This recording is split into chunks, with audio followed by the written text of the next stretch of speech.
Hello, good morning. Good afternoon. Hello, good afternoon.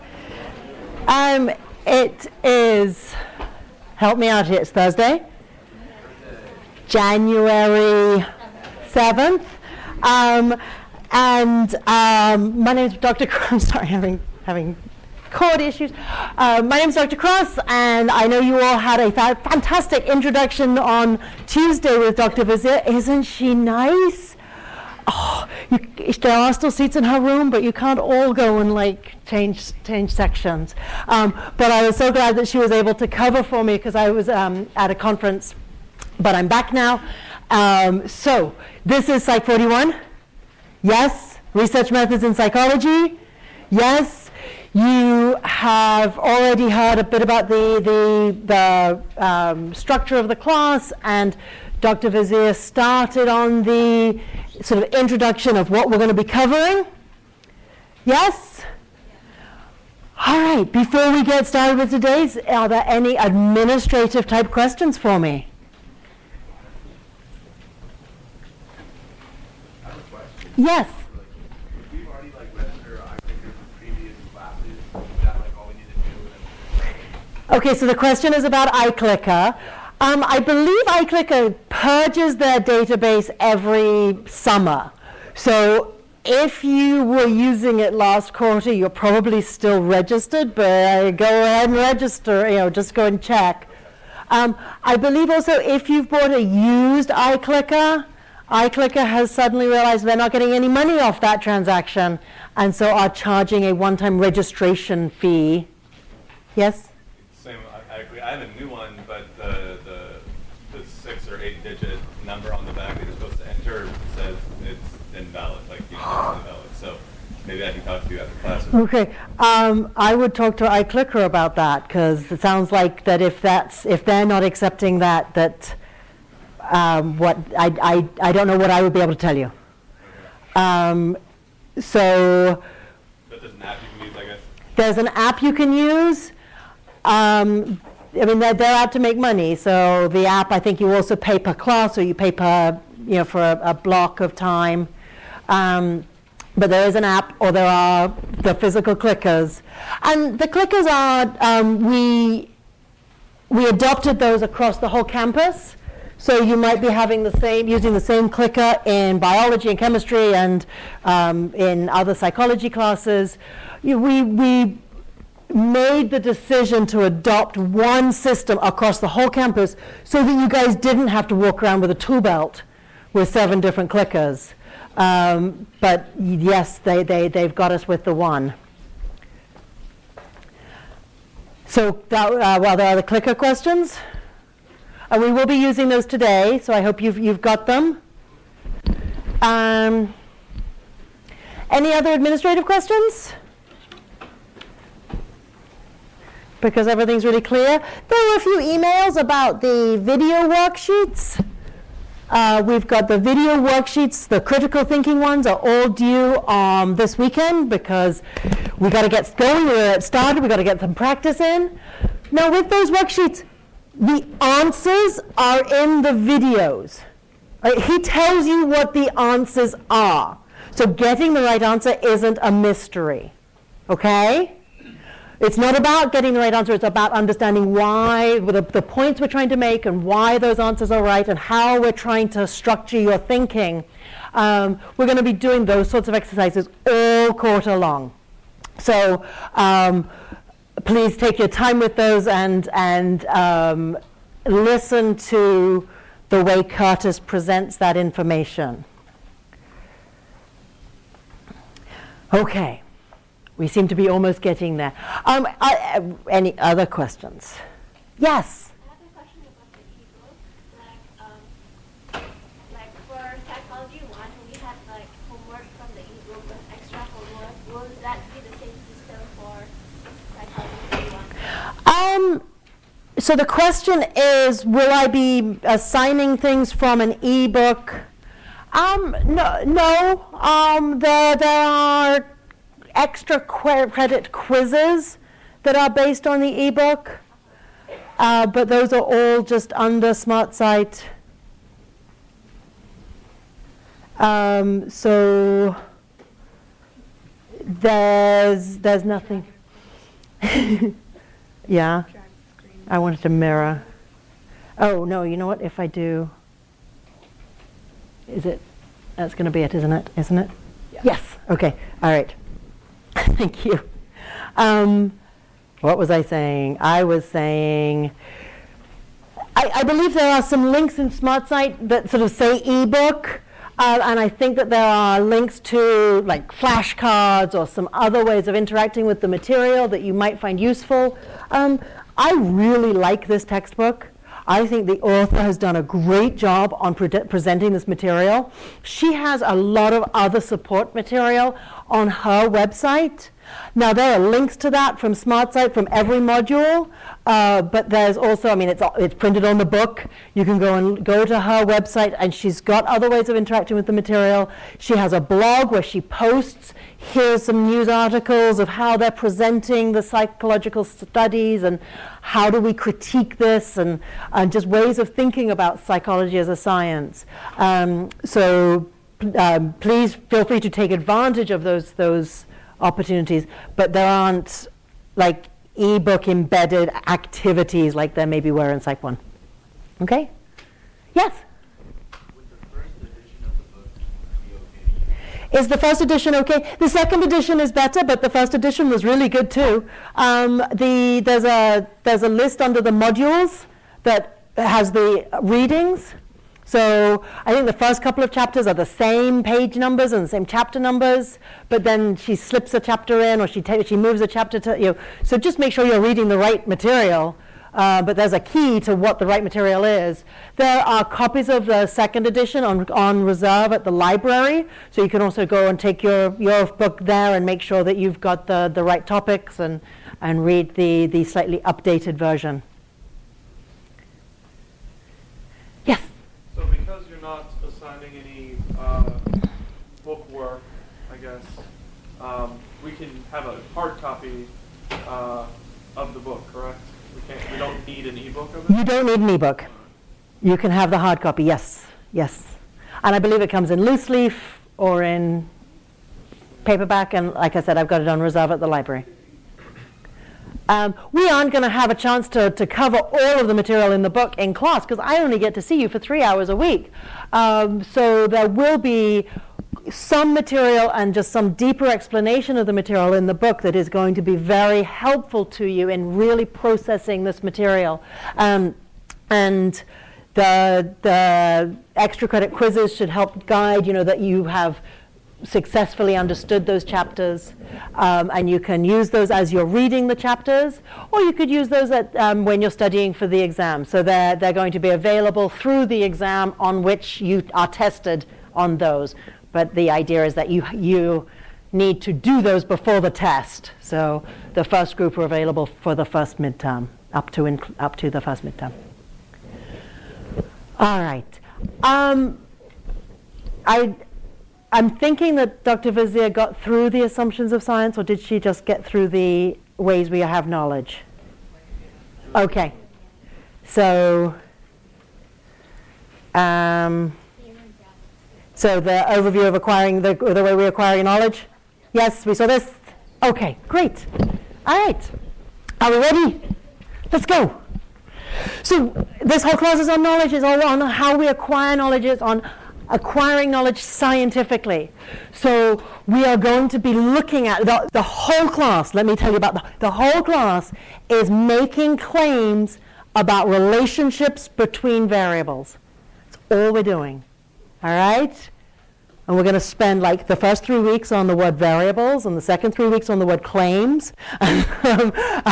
So we're just making claims about relationships between variables.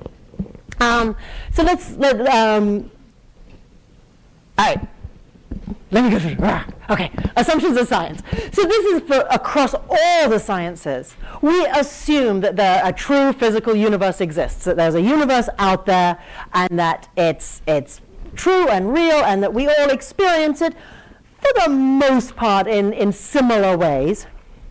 We assume that there's some randomness, there's some unpredictability, but it is an organized system. There is an underlying organization to it.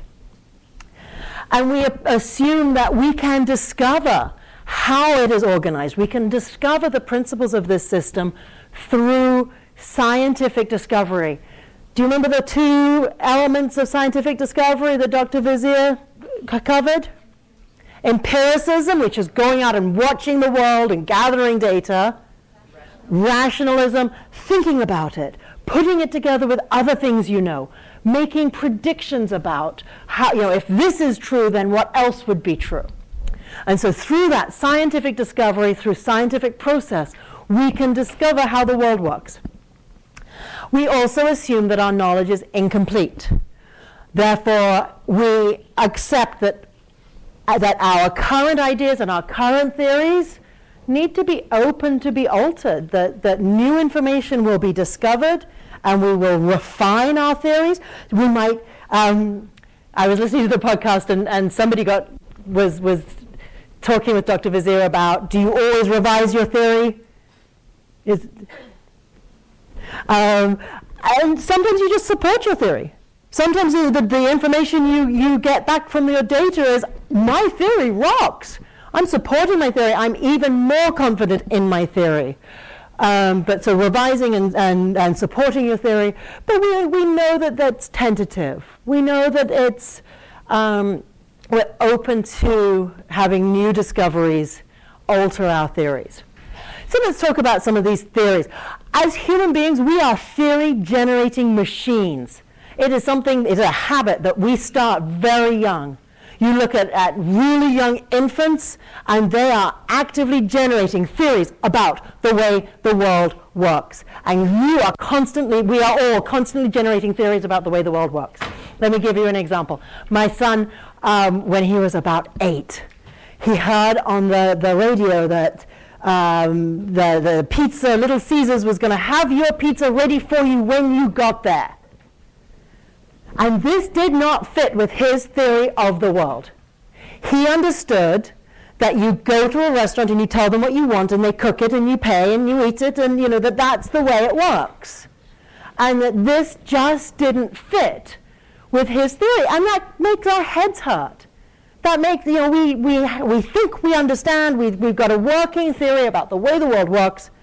We get new information from our empirical observations that doesn't fit with our current theory. And so we have to work with it, and we either say, that's not right, that data isn't valid, or we say, we've got to adjust our theory to account for this new information. And so he's sitting there in the car, and he comes up with, I think I've got it. I think I know what they do. I think they have a traffic light in the parking lot. And as you pull in, they turn the traffic light red, and they cook your pizza, and then they turn the traffic light green, and you get that, and your pizza's ready. I'm like, that's an awesome theory about maybe that is how it works. We would have to test that. We'd have to go out and generate a hypothesis. Okay, so if that was the case, then there'd need to be a traffic light in the parking lot. So we could go and observe, is there a traffic light in the parking lot? Oh, no, wait, there isn't. So we'd have to revise our theory. So, but just the point that we have an understanding of the way the world works. Each of us has a very complex understanding about the way the world works. We've each spent different amounts of time on different elements of that and different aspects of that. And some areas of your theory of how the world works are really rich and really have a lot of information in them, and you know a lot about that area. And some are just kind of thumbnail sketches because you're not very interested in that and you've got a vague idea. I mean, how do helicopters work? I have a vague idea, things. It's not something I know much about. But and there are people out there who have more informed theories in different areas, but we are constantly generating these theories. We're constantly testing our own theories, and in some ways, as scientists, this is just formalizing what we all do. It's just a habit that humans have that is part of why we're such a successful species, I'm sure. Let me talk about some theories that might seem a little bit silly now. This is kind of on that idea that we have to accept that all of our theories are tentative that new information will be discovered, that new information will lead us to adjust our current theories. So this is a theory called trephining, where, let's start with the basics. Some animals experience seizures. And a seizure is an episode of uncontrolled movement, of loss of awareness. It's pretty scary. If you're sitting around a campfire and your cousin goes into a seizure, that's a pretty upsetting event for everybody. And so it would be something that early humans would have wanted to generate a theory about what's going on. How can we predict this? How can we help this? What is this? Perhaps there are evil spirits trapped in your skull. And so cave painting, all we have to do is drill a hole in your skull to let those evil spirits out, and that will cure your seizures. And so there are cave paintings from Neolithic times that indicate that people believed that trephining would cure epileptic seizures. So they've got an idea of the way the world works. There's this phenomenon that they can't explain, and so they've generated a pretty feasible theory about what might be going on there. I can't imagine that having a hole drilled in your head did much to help epileptic seizures. I mean, maybe you're just too scared and, never showed, never around those people again. But it didn't kill them. There's evidence of healing around the trephining. But it was a very common practice. It was practiced through the Middle Ages into the Renaissance for a treatment of seizures. And we look back at that now and we go, oh, how silly, right? And I think what I want you to think about is the way we understand the world today. We need to be modest. We need to think, in 100 years, in 1,000 years, what of our theories are those people going to look back on and go, isn't that cute? They thought this is the way the world worked, way back in 2016. Another one, phrenology. Perhaps the brain is the primary control center for the body and personality. This was a radical suggestion. Now, this one we still kind of believe, right? But this was a radical suggestion at the time.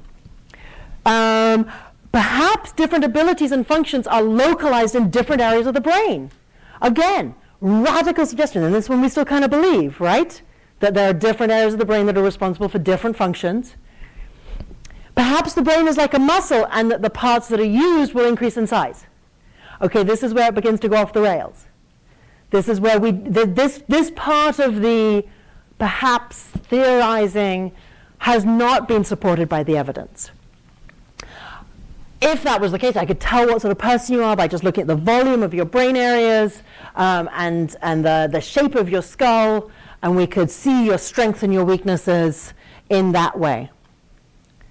So these were two very radical suggestions to begin with, and that we still believe, but not that we don't believe that it's like a muscle and that the bits that you exercise would increase in volume.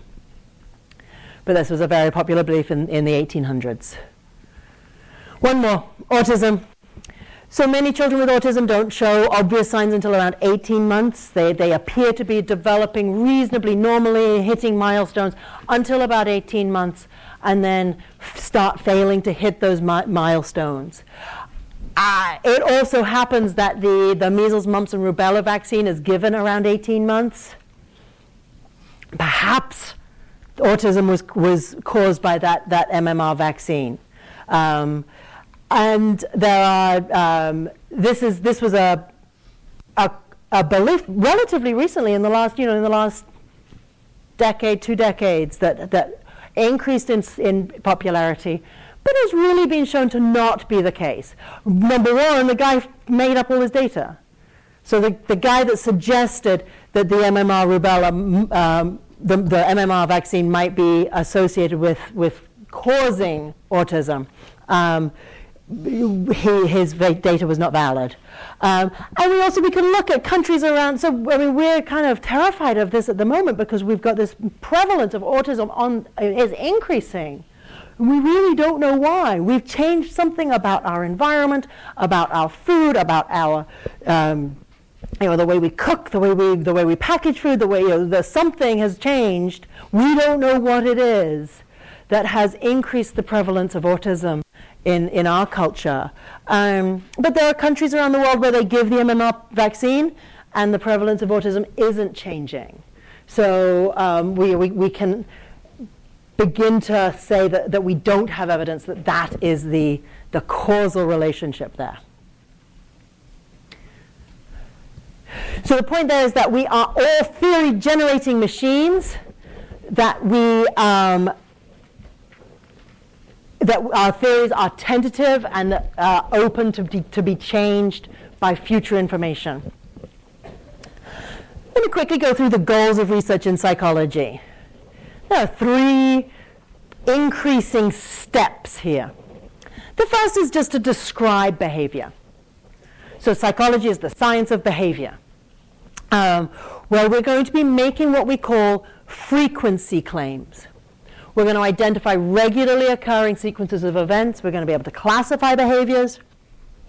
So I could say, when considering American adults in the United States of America, the frequency of suffering with a mental disorder is about 11%.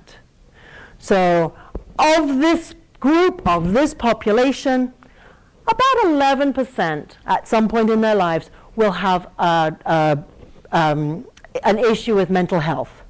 And that's a frequency claim. It's got one variable. It's just telling us how common is this, how prevalent is this, how frequent is this in a group. We're not going to do a whole lot with this because it's not very interesting because it's only one variable. We're going to do a lot more with claims that look for relationships between variables. There are 2 of those. The first one is an association claim, where we're able to predict behavior. So we can identify a relationship between 2 variables. And this might be a very strong relationship. It might be a very weak relationship. If it's a strong relationship, we'd feel very confident in our predictions. If it's a weak relationship, it's part of the contributing. It is contributing, but not having a huge effect. So, for example, I could tell you within United States, within adults in the United States, those who are incarcerated in the criminal justice system have a 56% prevalence of mental health issues. I've now got 2 variables. The outcome variable is, what's the prevalence of mental health issues? Do you have mental health issues? Yes, no. What's the predictor variable? Whether or not someone's incarcerated. So incarceration status, yes, I'm incarcerated, no, I'm not incarcerated. And now I can predict. I can say, are you an adult in America? Yes. Are you incarcerated? No. I predict you've got an 11% chance of having mental health issues. Are you an American adult? Yes. Are you incarcerated? Yes. I predict that you've got a 56% chance of having mental health issues. So by knowing their incarceration status, that gives me information about the potential of them suffering from mental health issues. And that's the power of these association claims, where we can predict from one variable to another variable. Yes? I was wondering how difficult it is with association claims, such as to say, if you have mental health, what's the chance of going to prison? All right, so, and then I could absolutely, so the question is, can we reverse that? We've got 2 variables that are related to each other in an association claim, and a lot of the time, absolutely we can reverse that. Because, well, it depends if we know what came first.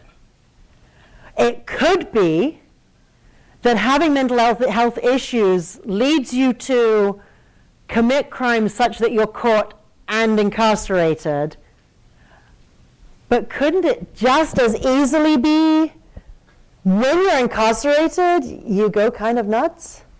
I mean, we from just saying this, that 56% incarcerated suffer with mental health issues doesn't give us that temporal sequence, which is what we'd need. But so absolutely we can flip those around at this point. And that's a lot of what we're going to be playing with is do we know which came first? Because the third goal is to explain and is to determine causal claims. Take a minute with that word. Look at the A and the U and the S. Okay, in Psych 1, how many of you spent like 3 weeks reading that as casual? But you know now, right? That's causal. The A and the U are together. That makes the or sound, causal. Right? So causal claims, we want to find these cause and effect relationships. Because that's really going to help us feed those theories about how the world works and test those theories about how the world works.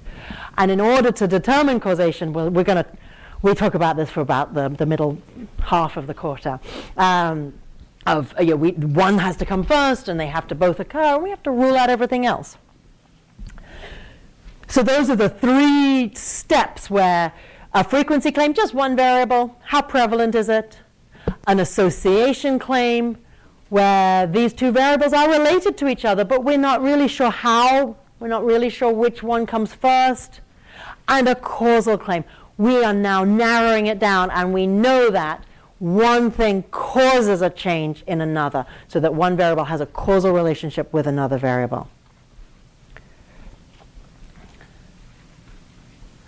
So we've gone over scientific knowledge and assumptions of science and goals of research in science. In psychology, yes? All right. Moving right along.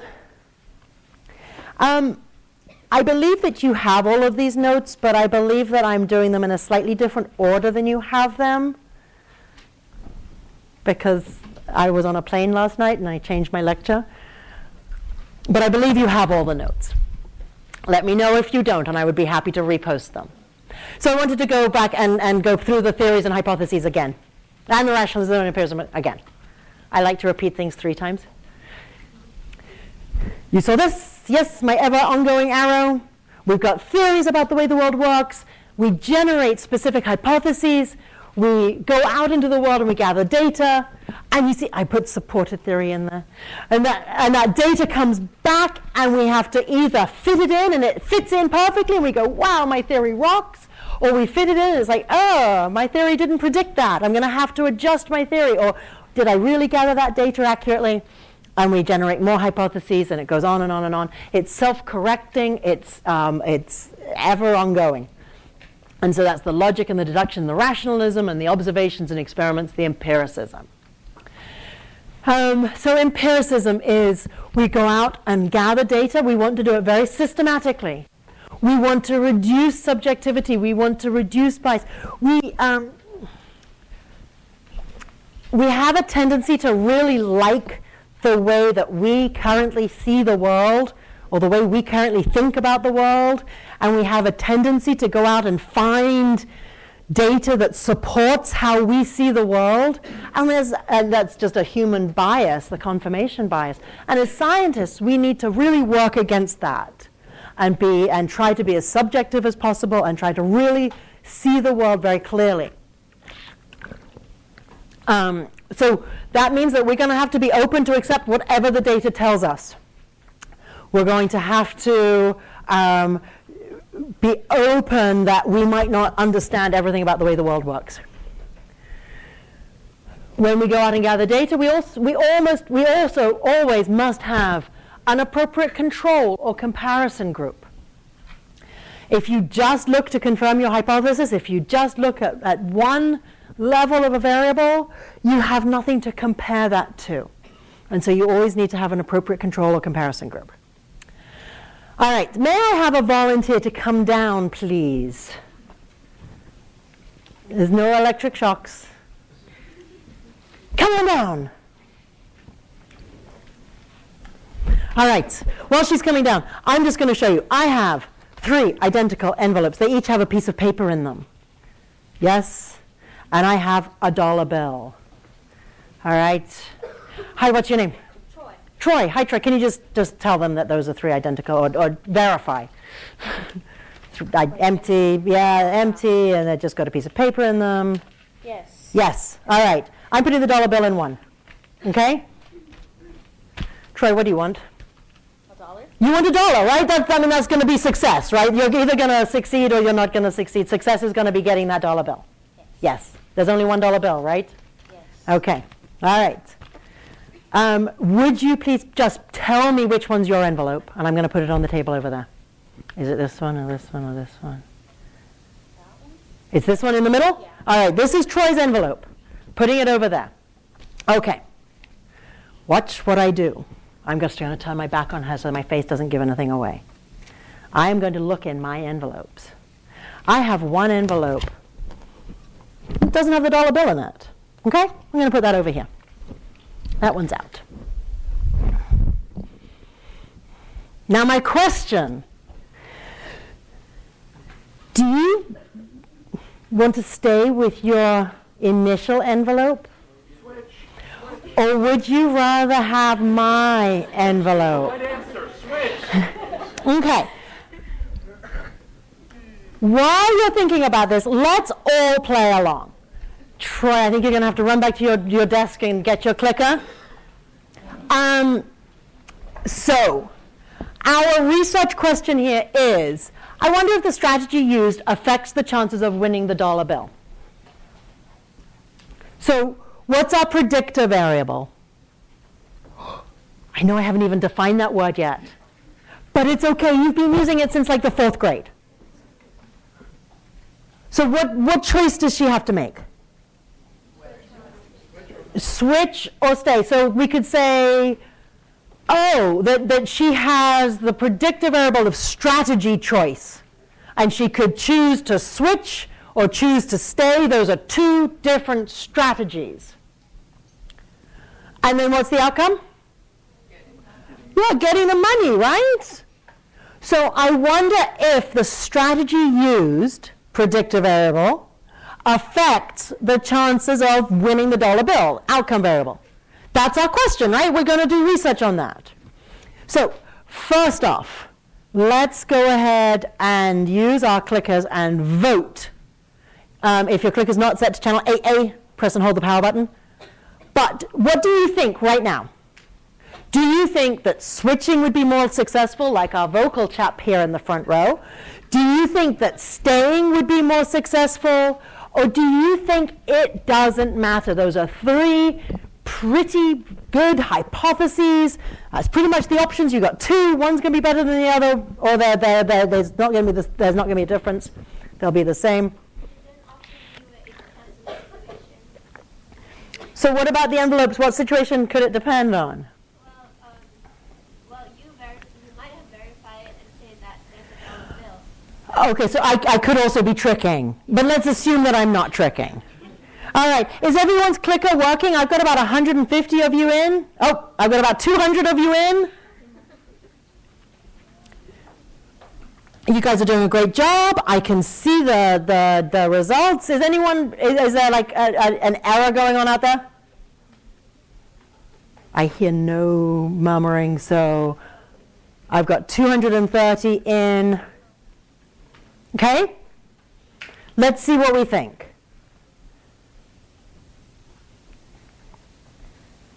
All right. Here is what we think. So,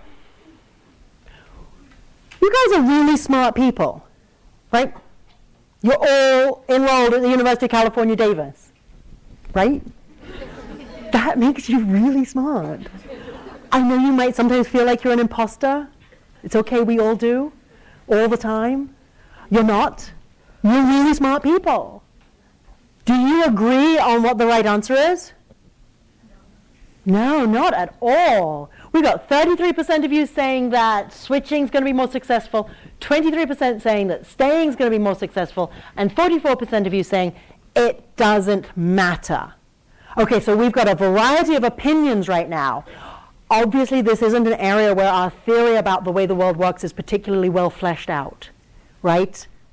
But we've got an opinion, we've got a preconceived notion.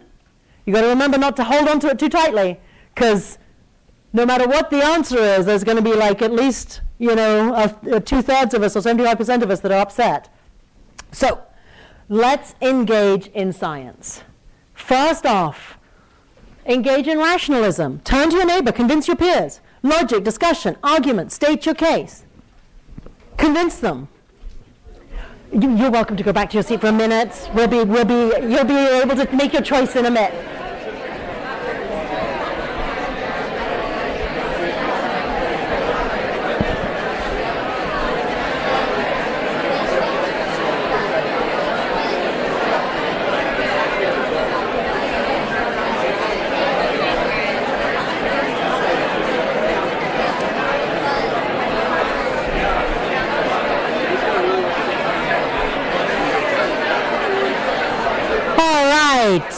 And if I can get your attention back, go ahead and vote again. Now that you've heard convincing arguments from your peers, what do you think will be more successful? What's your gut feeling now that you've had a chance to think about it and discuss it? This is all the logic and the reasoning, that part of science. All right. Go ahead and put your answers in.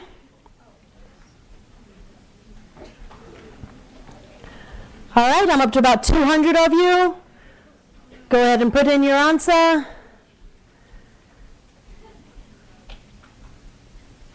I'm going to go ahead and let's take a look at that now.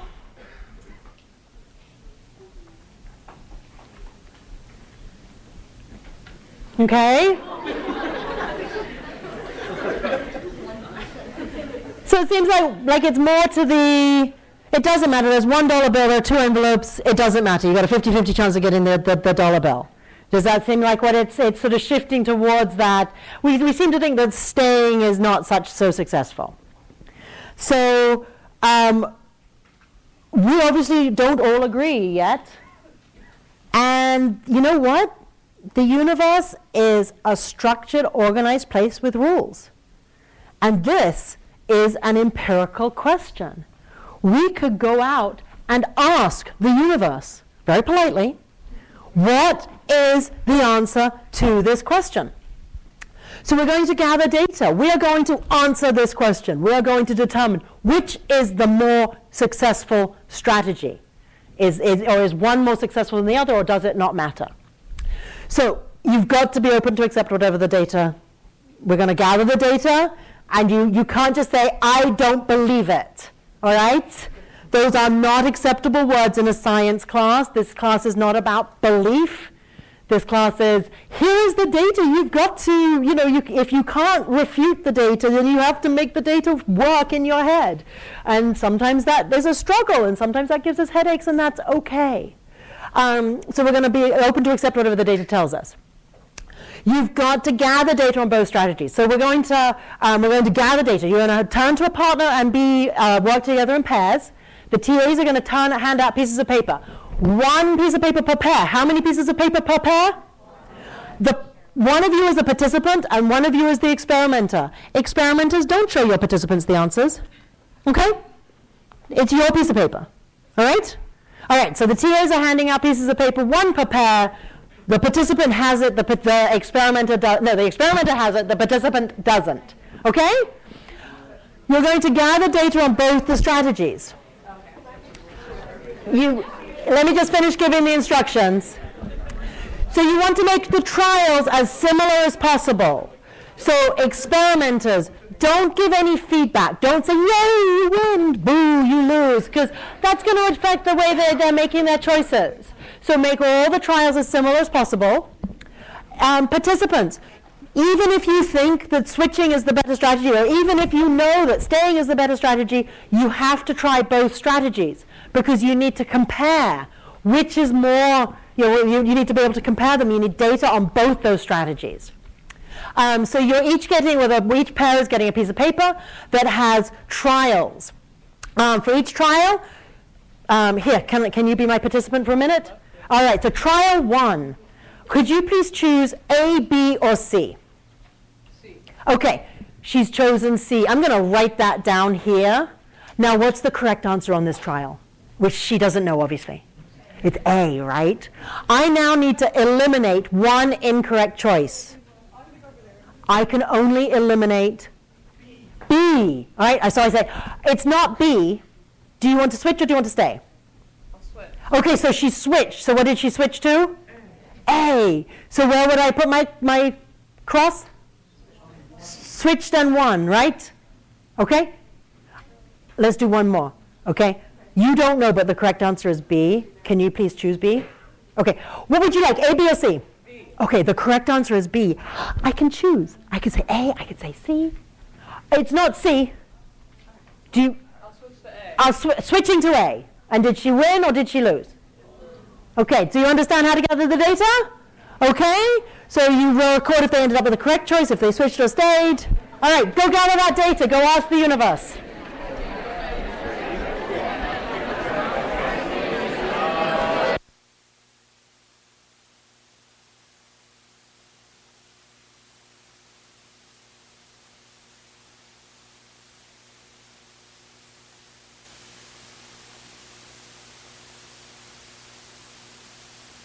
Why don't you go ahead and finish up the trial that you're on, and then let's tally the results. You need to count how many times they stayed in one and how many times they stayed, and calculate a percent, and how many times they switched in one and how many times they switched, and calculate a percent.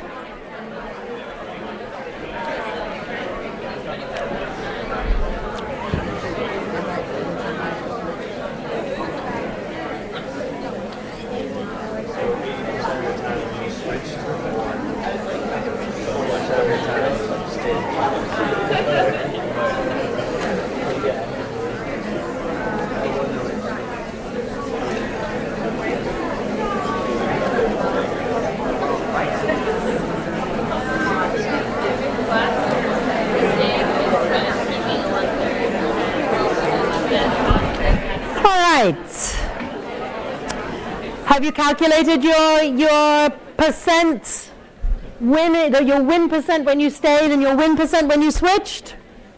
So experimenters, because we only need one of you to enter data for the pair, and it's not going to count against your clicker points, I promise. We don't do that. So experimenters, just tally them, and let's start with just a really kind of high-level question of just looking at your participants' results. Did they win more often? Was it higher when they switched? Was it higher when they stayed? Or was it equal? And let's define equal as, about within about 3% of each other. That is open now. And I'm expecting about half of you to respond, because I just need one per pair.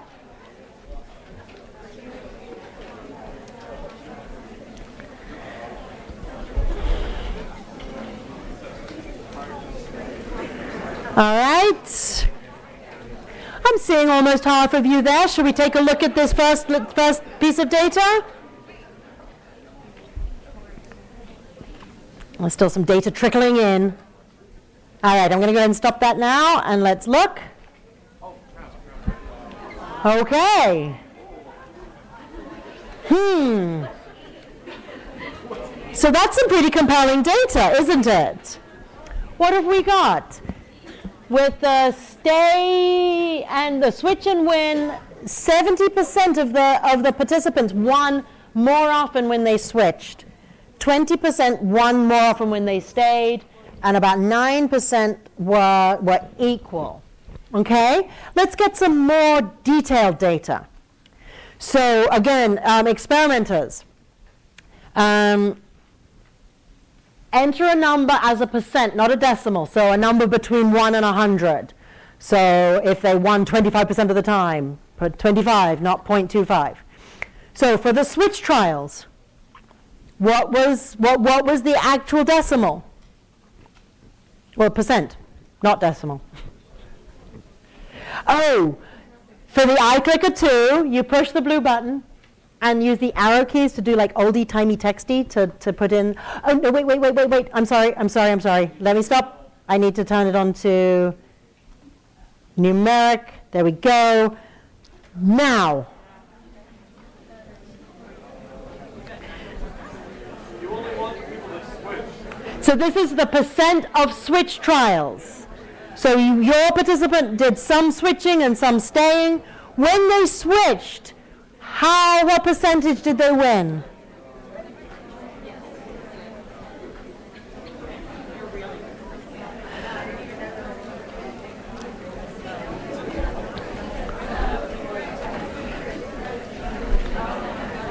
All right.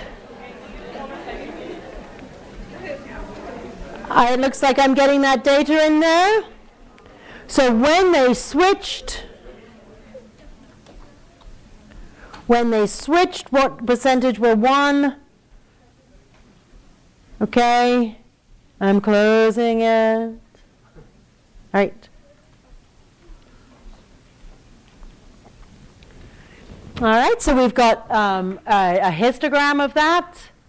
Can someone read out what the mean is? 54.1. And what's the standard deviation? 28.7. All right. And do you see there's quite a nice sort of normal distribution here where we're right between, boy, that's hard to see. It was 64 and 74. Yeah.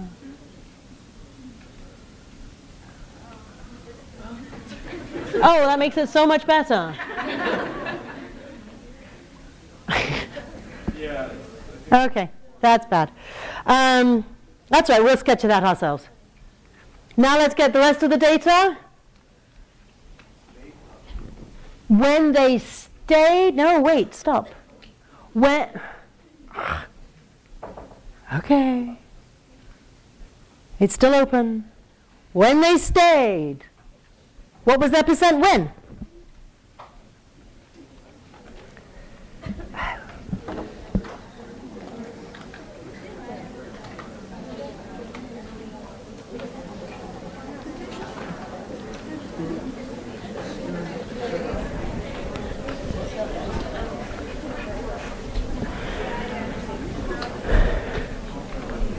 All right, and I'm seeing most of you there.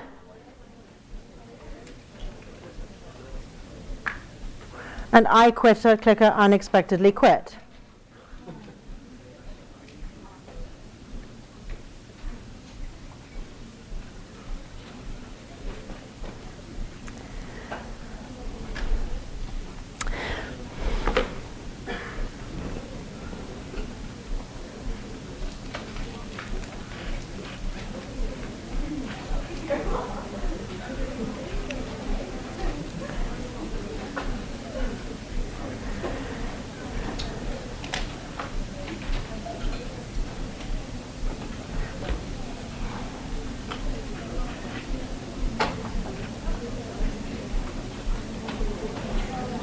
Okay, let's just put that number, that data in again.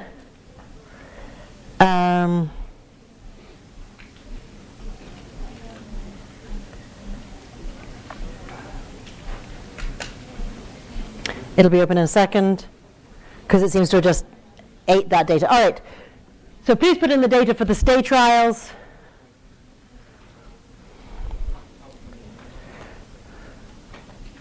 Send that right along again. All right, and I'm seeing most of you there.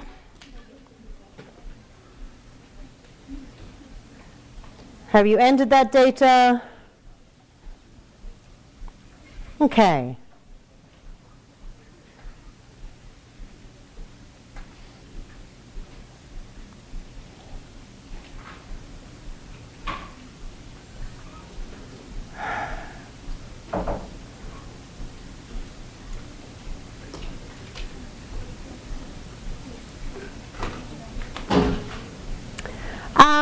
This is annoying because it doesn't seem to be working. Because it's saying the mean is 5, which seems a little bit too low. But let me tell you, if it had worked, oh, you know what? Do you mind seeing last quarter's data? Here.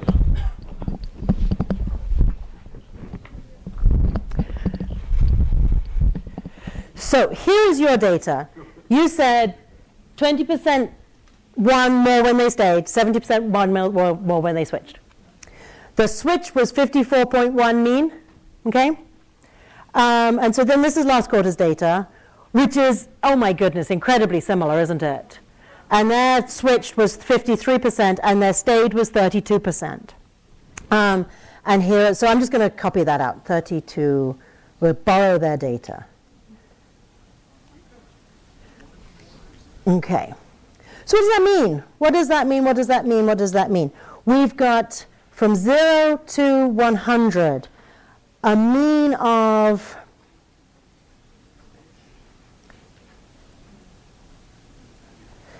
(32) is going to be right around here, right? So when you stayed, the average performance was a 32, and it was normally distributed. We'll draw the little normal distribution like that. When you switched, your average was a 54. It was way up here. And it was normally distributed, so we'll draw a little normal distribution like that.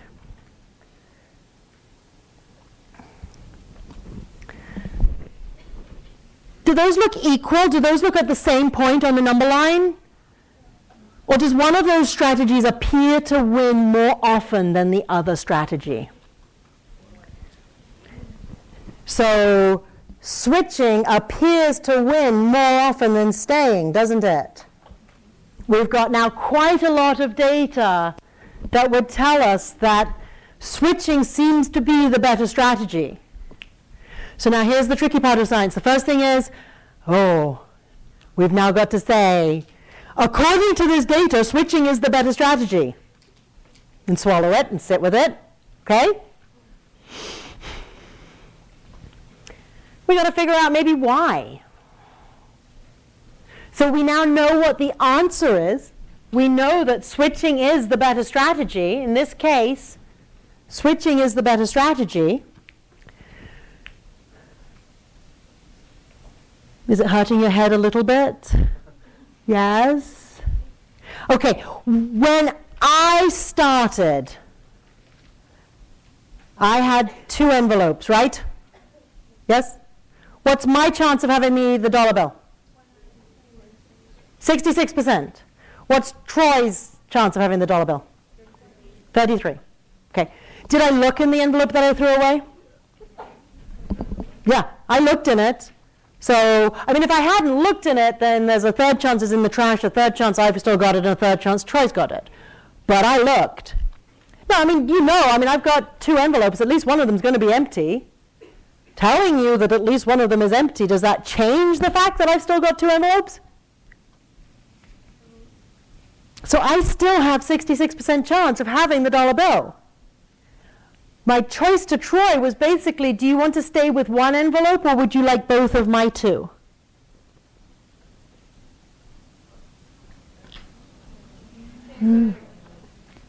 So Troy had 33% chance of having the dollar bill. I have 66% chance of having the dollar bill. By looking, and I'm telling her at least one of them was empty. Well, of course one of them's empty. There's only $1 bill. By asking her if she wants to switch, I'm saying you can have 2 chances at the dollar bill instead of 1 chance at the dollar bill. Yeah? A little? Oh, now I've mixed them up. So, what do the data show?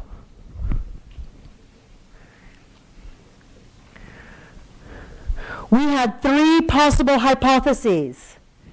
Which hypotheses was supported by our data? Oh, I'm going to actually have to turn it on, aren't I? So what do the data show? Switching is more successful. Yes.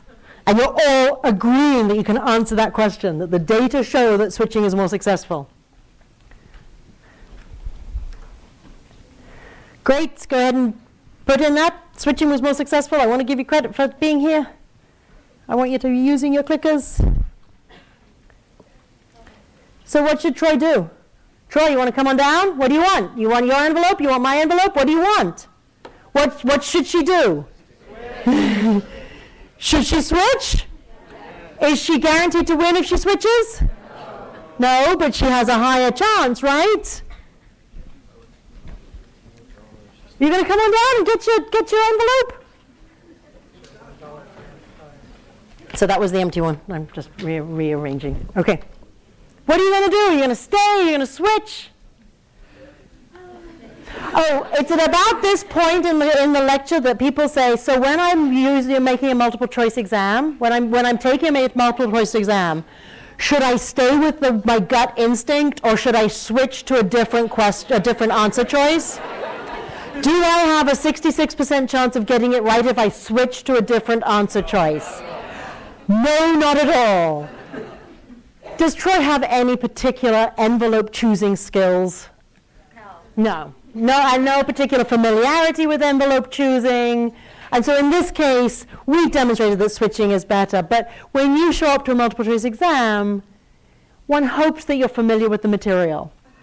And that maybe your first impression is not just a random guess, but is actually based on knowledge and familiarity. All right, what's it going to be? Your envelope? My envelope?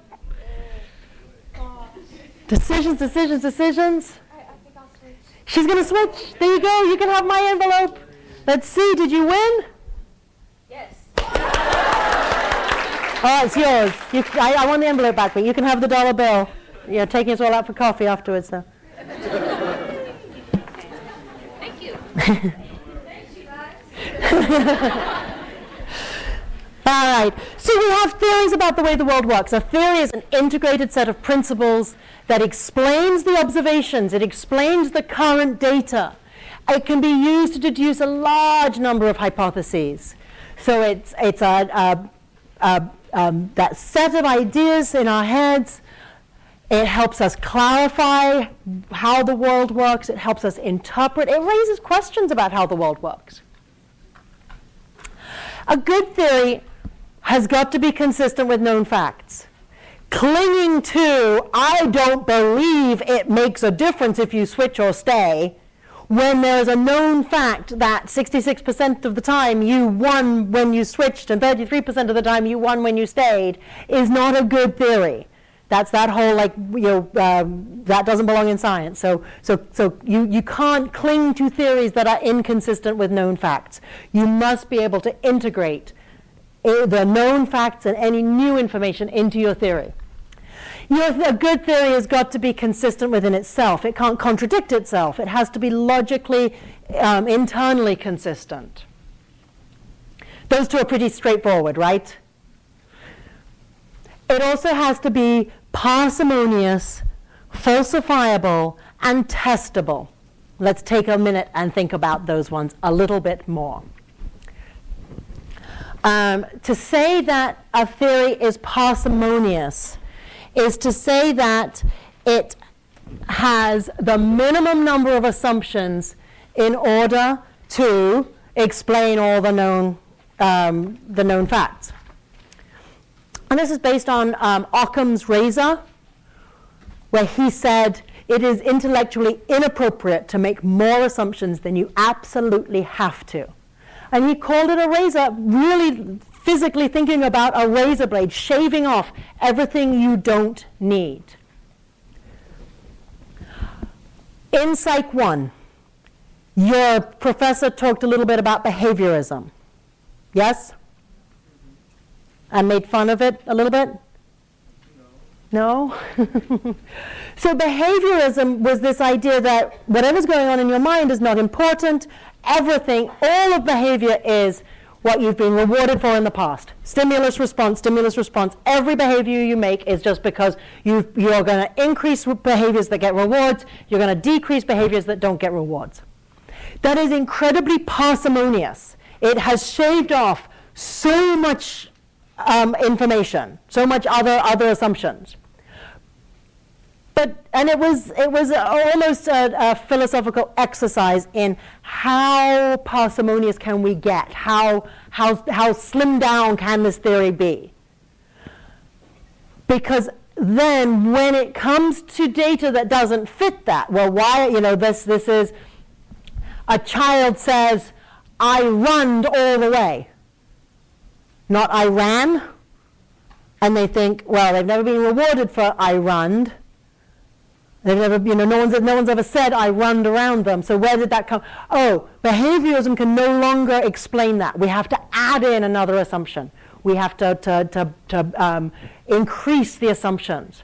So in many ways, behaviorism was an exercise in being incredibly parsimonious and shaving off all of the assumptions and then only adding back in assumptions about how the mind works and emotions and personalities and things like that as necessary, as demanded by the data. So a theory being parsimonious it must have the minimum number of assumptions in order to explain the data and predict. Another way of thinking about this, if two theories both equally explain the data, go with the simpler one. It is more parsimonious, it is more scientific to go with the simpler one.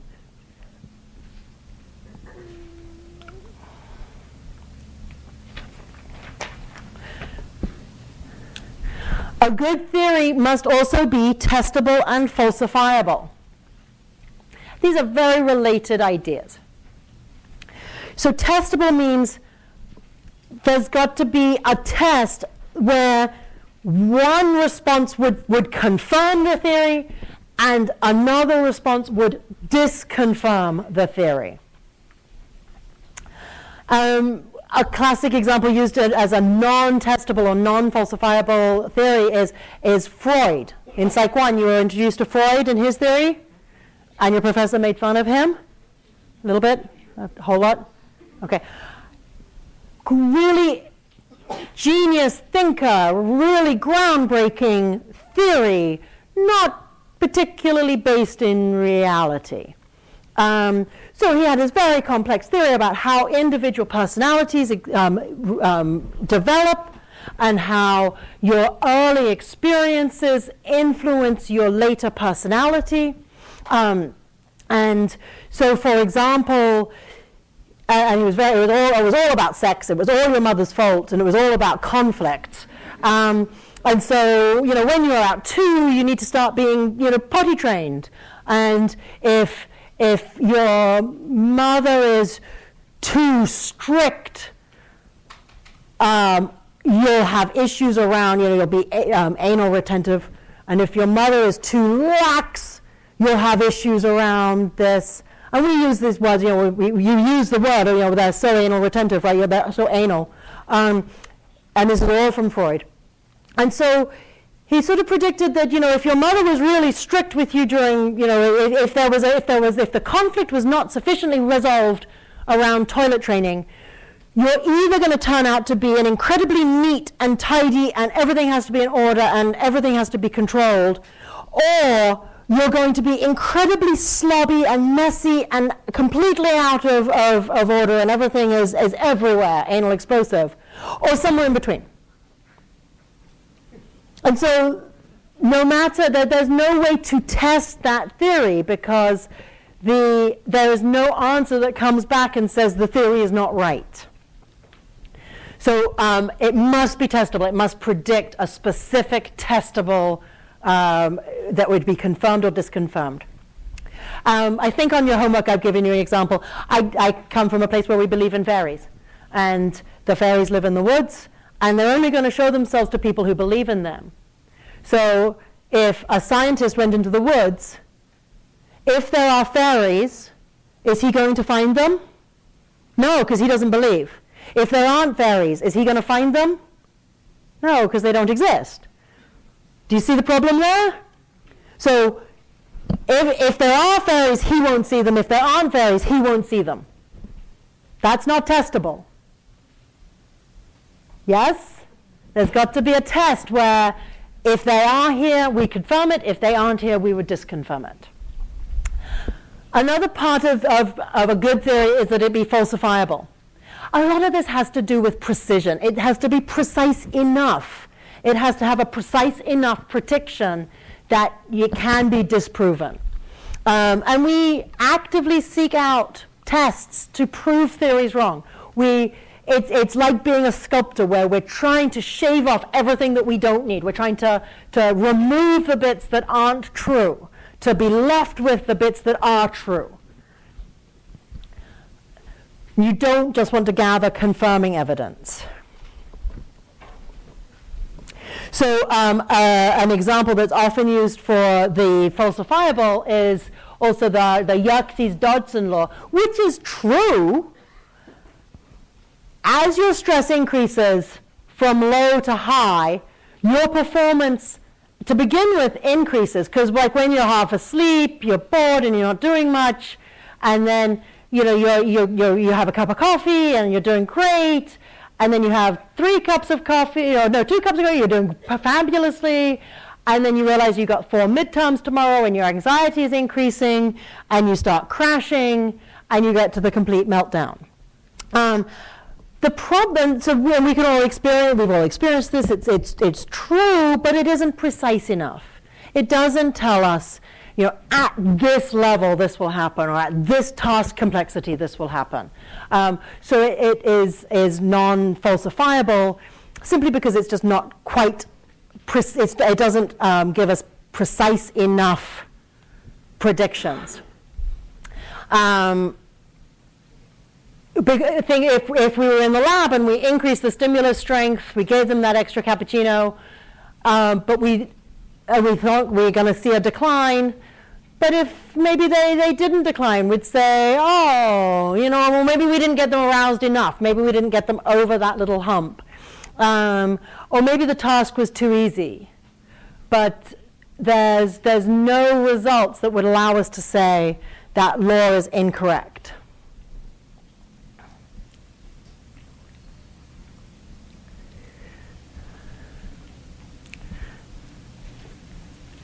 Can we test it? Does it belong in the realm of science?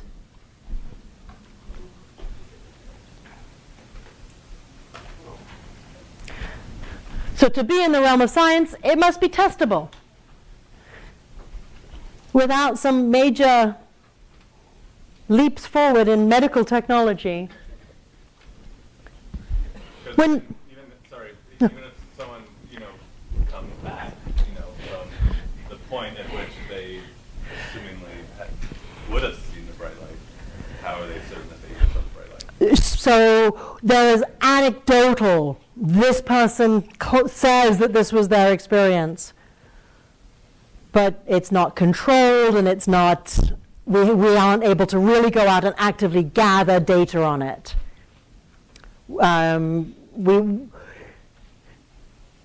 Maybe if it happened to you, you'd be sure that that was what you'd experienced. But even if it happened to your best friend, you'd be like, really? Right, you can't be sure, you can't, so this doesn't belong in the realm of science. It does, it belongs elsewhere, but it doesn't belong in the realm of science, just like my fairies don't. How about this one? Does caffeine make people anxious? Could we test that? Do you see the difference? We can adjust the amount of caffeine people are ingesting. We can ask them how anxious they're feeling and somehow measure their anxiety level. Yeah, we could gather great data on that, couldn't we?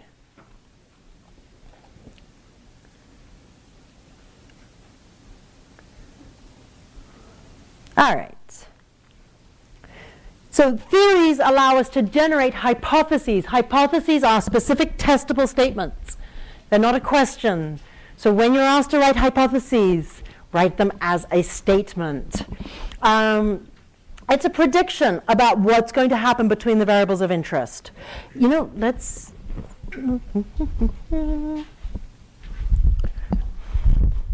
What were our hypotheses here?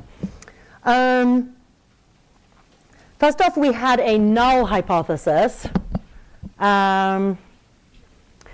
which was, okay, the null hypothesis always states there is no difference between the groups. The variables are not related. So we would say strategy does not affect success. Is that a good way of writing that hypothesis? And then we really didn't know to begin with, did we? So I'm going to write out 3 alternative hypotheses or research hypotheses. The first one's going to be just the opposite of the null hypothesis. Watch what I do. Strategy does affect success. I have no idea in which direction it will go, but I think it's going to have an effect. And then, we could get really specific. Switching will be more successful than staying. And finally, we could have said staying will be more successful than switching. So those are the hypotheses we could have generated for this example. The null hypothesis, I've written that with an H sub 0, always states there's no difference between the groups, always states that the variables are not related to each other.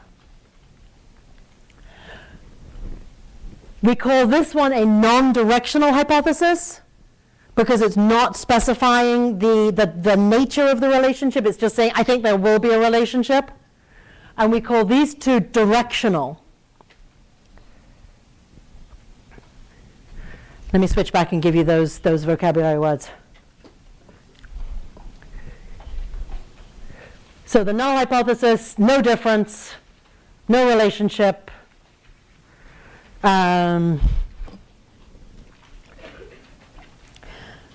The research hypothesis, we're going to use the term research hypothesis in this class. You will also hear it referred to as the experimental hypothesis, the working hypothesis, and the alternate hypothesis. Don't you love it when we do that? You've got 4 things that are subtly different from each other, but all pretty much mean the same thing. So that's the specific prediction about the relationship between the variables. So we generated 3 research hypotheses. Be sure to name the 2 variables. There's always more than one potential explanation for the relationship. There's always more than one hypothesis. The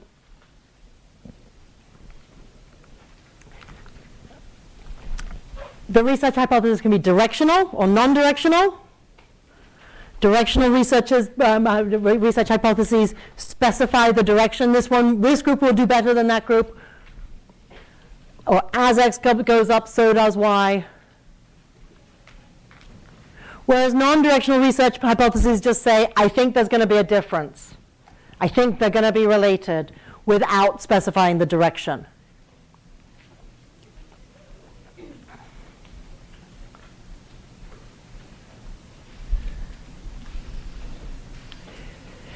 Hypotheses, some hypotheses are attempting to define causal relationships. If I change X, I think Y will also change. If I manipulated something, if I gave you more caffeine, I think I can affect your stress level. The experimenter must be in control of the cause. Some just describe associations and predict outcomes. I think that these 2 variables are related to each other. On your homework, you're asked to generate some hypotheses. If you're saying, I think gender influences major choice, well, gender is never going to be in your control. That's not going to be a causal relationship. Do you see that? Whereas if you say, I think that caffeine affects stress, caffeine consumption could be under your control.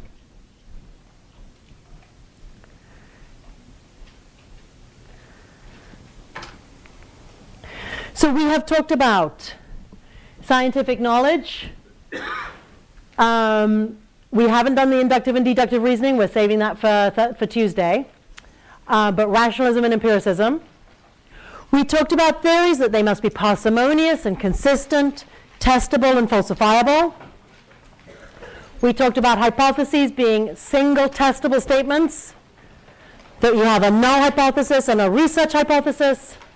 Your research hypothesis can be directional or non-directional. Your research hypothesis can also be causal or associative. All right, you've got a lot of work on SmartSite to do over the weekend. We'll see you in office hours. We'll see you here next Tuesday.